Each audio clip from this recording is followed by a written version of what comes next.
Son las 7:26. Les hemos estado hablando de un estudio de la Universidad Nacional que evidencia la importancia de la buena ventilación en las aulas para evitar el contagio.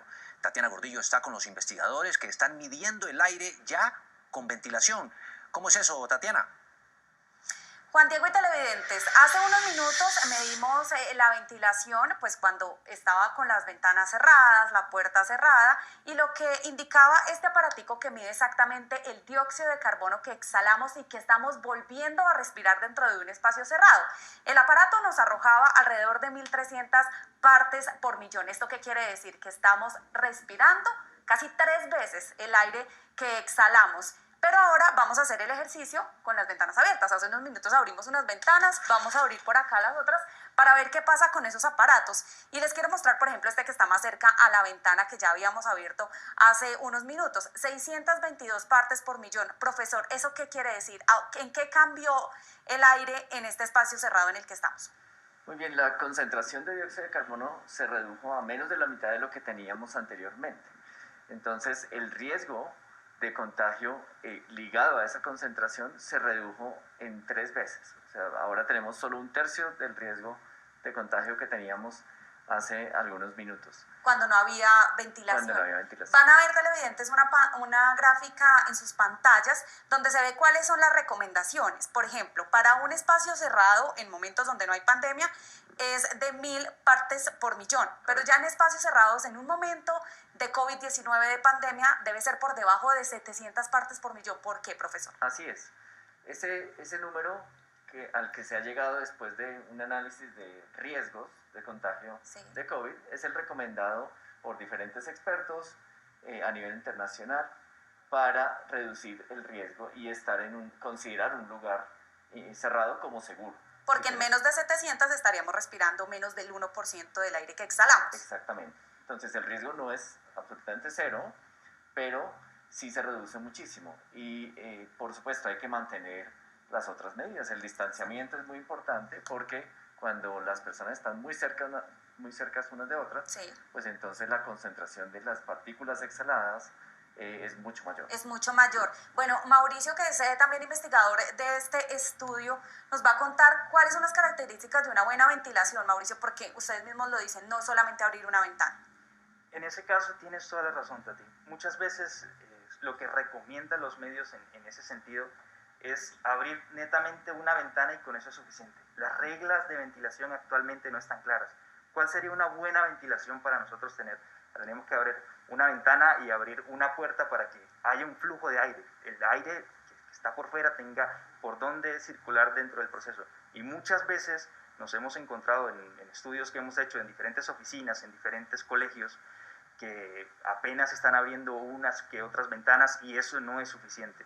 Entonces, lo mejor sería abrirlas todas, incluidas las puertas. Lo mejor sería abrirlas todas, abrir puertas y lo más posible. Entonces, en ese sentido, muchas veces también en esas oficinas, en esos colegios donde hemos realizado las investigaciones, muchas veces no es suficiente y la probabilidad de contagio sigue siendo alta. Sigue siendo alta. En sitios donde no hay ventanas, ¿qué hacemos? Porque también hay aparatos que nos podrían ayudar a purificar ese aire, ¿no?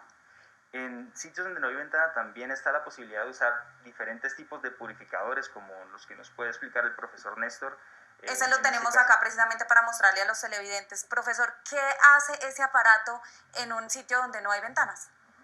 Sí, esto es un purificador de aire que se basa en un filtro de alta eficiencia. Ese filtro lo que hace es capturar el aire que está en este ambiente, pasarlo por ese filtro de alta eficiencia y remover todas las partículas que hay allí, o una buena parte de ellas.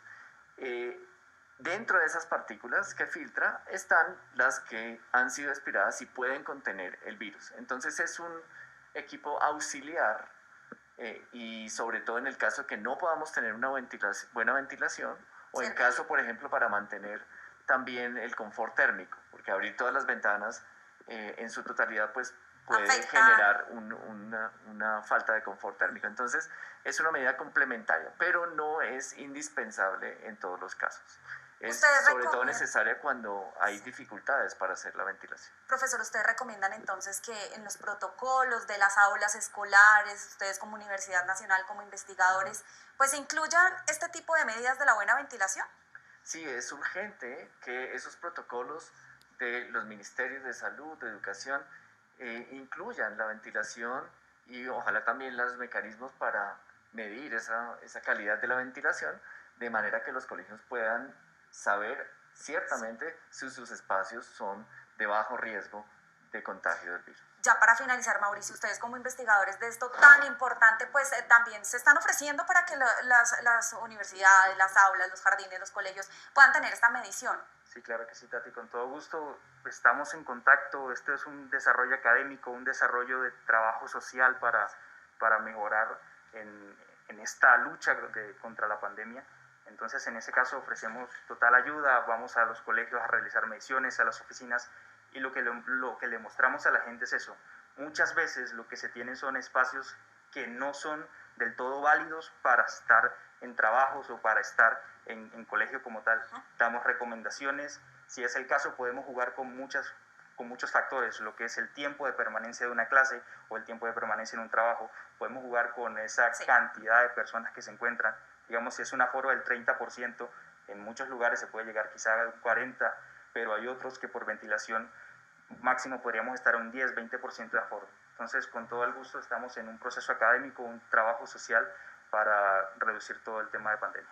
Gracias, ese es el ofrecimiento que hace también la Universidad Nacional para que si usted en su jardín, en su colegio, pues puede medir esto y saber si está ventilando bien ese espacio, pues lo puede hacer gracias al acompañamiento científico que ellos hacen. Entonces recuerden, las ventanas siempre abiertas para evitar la propagación del COVID-19. Tatiana, un desarrollo científico además muy pertinente en este momento cuando nuevamente se encienden las alertas en medio de la comunidad de expertos por el contagio de COVID-19 a través del aire, a través de los aerosoles. ¿Por qué nuevamente se pone este tema sobre la mesa? Mónica Montalegre, ¿cuáles son las recomendaciones? Buenos días. Pues Alejandra, desde el comienzo de la pandemia los expertos han hecho énfasis en la transmisión del COVID-19 por contacto, por gotas de aire y por aerosoles. Pues precisamente es sobre este último modo de transmisión que los científicos están llamando la atención para no bajar la guardia y para que en los protocolos se haga pedagogía sobre las maneras de ventilar correctamente. La transmisión del COVID-19 por el aire es una de las formas predominantes de contagio, así lo advierte en su editorial la revista Nature, una de las publicaciones científicas más importantes del mundo. Los esfuerzos deben enfocarse en prevenir el contagio, mejorando la ventilación e instalando purificadores de aire que hayan sido probados rigurosamente. También se debe insistir en las mascarillas y el distanciamiento. Explica que los países se han concentrado en medidas para evitar la transmisión por superficies y han dejado de lado la importancia que juegan herramientas como la ventilación. La OMS reconoce la importancia de este modo de transmisión. Se transmite de una persona a otra y a través del aire, a través de gotas, de aerosoles, partículas de diferentes tamaños. ¿Pero cómo funciona esta transmisión por aerosoles? ¿Por qué a los desodorantes que vienen en esta presentación se les llama aerosol? Precisamente porque la presentación que tienen, fíjense, sale un pequeño vapor que luego se vuelve invisible. Los aerosoles que salen por nuestra nariz y nuestra boca funcionan así. Entonces, lo que hacen es ellos volar en ese ambiente de aire hasta que llegan al cuerpo de otra persona, esa persona respira y esos aerosoles entran directamente a su sistema respiratorio. Por eso, para evitar el contagio, el tapabocas es clave, pero ojo, porque incluso los expertos advierten que permanecer en un espacio cerrado sin ventilación y por largo tiempo representa un riesgo, así se utilice la mascarilla. Las 3C, contactos cerrados, conglomerados, son de altísimo riesgo. Si en un espacio cerrado se usa tapabocas y distancia física, ayuda, pero no impide la transmisión del virus. Entonces, ¿cómo ventilar correctamente? Es súper importante que hayan 2 puntos de ventilación en cada sitio cerrado como mínimo. Un punto de entrada y un punto de salida. Esos puntos de entrada y de salida no deberían ser ventanas que están una al lado del otro, porque el aire no circula así. El aire circula más chocando entre obstáculos. Entonces es mejor que yo tenga, por ejemplo, una ventana y al frente o en diagonal una puerta abierta. ¿Y qué pasa cuando no hay 2 puntos de entrada o salida de aire? Es buena idea que frente a la ventana que tú tienes pongas en una posición en diagonal que haga chocar el aire y salir por la ventana, para que choque ese aire por la pared y salga por la ventana. Los expertos insisten en que ninguna medida de bioseguridad es autosuficiente para protegernos del virus. Las 4 se deben combinar: distanciamiento social, lavado de manos, uso de tapabocas y la ventilación en espacios cerrados.